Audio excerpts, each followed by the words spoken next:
zviri sei ndadzoka zvakare nedzimwe nhau dzakasara chitendera kumafacebook streets uyezve nekumaavenues. Nyaya yangu yandava nayo ndakananga ndanga ndeyabhudhi mudiwahudhu. Bhudhi mudiwahudhu vakanyora patwitter pavo ndokuti stop asking a girl if she has a boyfriend brackets no ring means available or close bracket full stop. Take her out on different dates, give her attention, treat her nice, make her laugh, and above all, be honest with her and make her feel safe with you. Then let her decide if she's single or not. Ndibhuti mudiwahudhu vakanyora kutwitter apa. Asi ini ndakanoshinongera kupi kuzimu celebs. Handina hanguzodzokera futi kutwitter kundoona kuti vamwe vanhu vakati kudii. Ndobva paita mumwe munhu unonzi Huni Bubu 96. He better have that same mindset when someone does that to his girlfriend.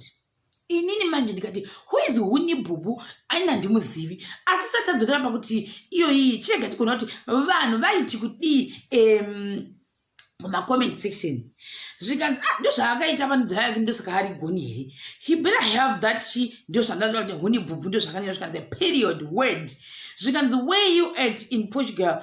I might try to do what that Fitlo Dapu Damudiwa said. Nevamwe confirm irubbish yataurwa apa nevamwe.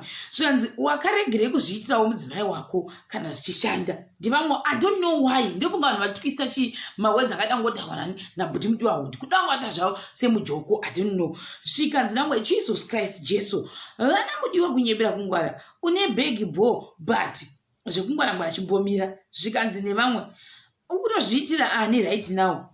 Zvikanzi zvaakatoita for mukadzi wake she is seeing my friend next thing engage kuna mudiwa we didn't know.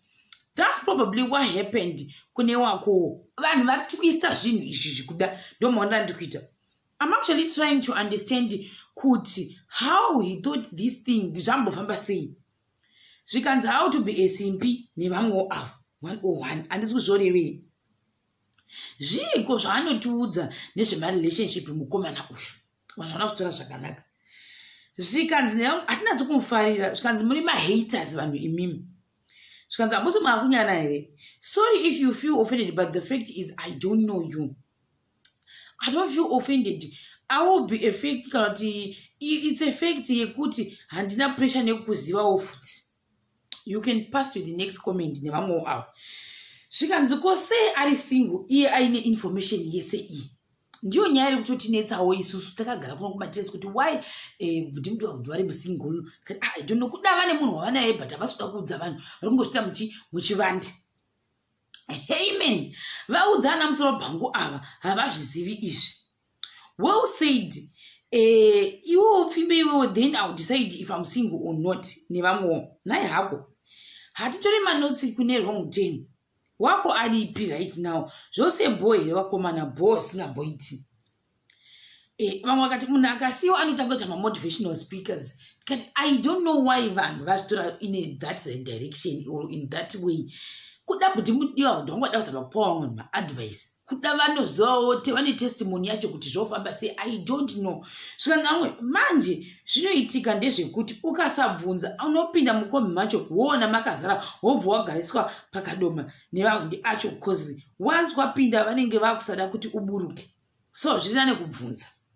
Handingwisisi kuti statement yakachiti kudii. Zvikanzi tokudanira mudharadziva here waona kadi music yarambo woda kuti asi Dr. Love I don't know why. Vanati sezvizvi kunyitika muzobhuti mudiwahudhu. Zvikanzi roommate yanga ngavachienda zvavo kumusha. Mazvinzwe here ana Tobias imi. Ndiko zvakaitwa mudzimai wako here zvokuti zvikanzi I'm disowning you. Wataura hako mudiwahudhu mira unzwe mahaters zvavachataura ipapo vachachitora neimwe zhira. Naye zvako tokuzivai ndo zvakaendesa wakewo here. Aya I see no lie. Taura zvako chokwadi vaudzei. This is what we call naked truth. Zvikanzi nonsense like this is the reason why zvimwe zvinhu zvese zviri mutresho. Highest laws of simpingi. Pataurwa zvineka sense but mari ndo pasina. Mashoko makukutu zvisingamboitiwa ya atawa nhasi. Prime simpingi. kana wakangwara mudzimai wako ari ndo nyanga ingoti main ichi point yanga ichiswa nevanhu. Mudiwa should be given an award. This man is a great mudiwa would vaudzana musoro bhangu apa mataura show up vamwe ndo kuti zvakare mbinga dzataura lemewo. Honestly, man, you're right. No point in her claiming that she's taken if she's in your DM all day and reciprocating gesture rako anenge ave wako uri kuti iwe nhaiwe mebo. For once he says something I totally agree with. Anditi saka zvazvakasangana ikoko. Sometimes you are single, you just don't know it. Ni vamwe hazvina kushata. Okay, Mudiwa has a point. Tadi, I agree with him. Finally, tamuona Mudiwa vuli gate. Comment section kuzoba liti ima take my sprite. Andizozoreve ipapo asi ma comments acho anga akazara. Women always think men have so much time in their hands to be doing all this foolishness. These days, even those with rings lay down. So men, don't be foolish putting those rings for some of us to milk your cow. Divamo. Now shata. Chinenge chase chidzidza. Dog vachi kwazoiswa iyi posti yani ya Huni Bubu 96. Zvikanzi. Mudiwa would ex-girlfriend coming through with a reply. Indasingatomzivi kuti ndiye ex wacho ndatomona kubvani Buti Mudiwa would vanononga kumudhete kwandaireva kuya kana ndodzokera zvangu. Ndizandaita kuti Buti Mudiwa would vanonga down time dzakaita sezere kuti tigare takata sana face to face tototi muri kurya vanokwanisa here kunokura nekuti isu tinenge toita zvichigandanga zvichibhinya ndo zvatotoita ipapo nekuti type yawo zvangu maonyera ndaita zvangu ndonasa kuti type ya Buti Mudiwa would munhu unoda maslay queen. Buti Mudiwa would munhu unoda maslay queen. Ivavo vanhu vanenge vafambidzana na Buti Mudiwa would ndo matoti maslay queen. Vanoda futi vanhu vanenge vari mayellow bone maonyera ndaita vanoda mayellow bone ende vanoda vanhu vana malaika vanhu vakanaka zikamboiti vane choice zvavo. Buti Mudiwa would jealousy hatidi jealousy in our lives hatidi. Buti Mudiwa would vanononga tsono chaiko ndo zvandaona. Zvikanzi ndikafunga mari yandakatambisa ndichimwa hwawaka ndikaidzoserwa yese kahwanika aiwa ndokwara zvangu nehwawa hwangu. Hani Bu achiri kungotaura munhu anzwa nekuperekedzwa naTsawazi kundobviswa mavhili 11 nawo. I was like, what guys, maivepo here pamunenge pachishotorwa munhu wacho mune muripo here makatobatira chimushini ichonzi uyu wabviswa vhili 11 uyu wabviswa vhili 11 2 uyu wabviswa vhili I don't know. Ndobva atoseka zvake Hani Bubu wachoni. Zvikanzi dhimika mungatoziva chirega chase tigotonzwa from you. Zvikanzi naiwe is this true? Ndobva aseka. And how far true is this? He's claiming you are uri munhu unopfudza vanhu. Zvikanzi ameno better go check his V11s, then you will know for sure. Zvikanzi just wanted to aid you all, don't forget to watch show dzavo ndofunga iye Hani Bubu wacho uyu.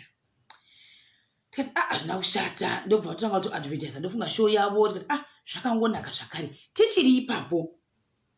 Zvikanzi hey, Mudiwa unonyebera kuita kunge usingade mabhebi one iwe chimada. He thinks he owes that nevamwewo zvakare.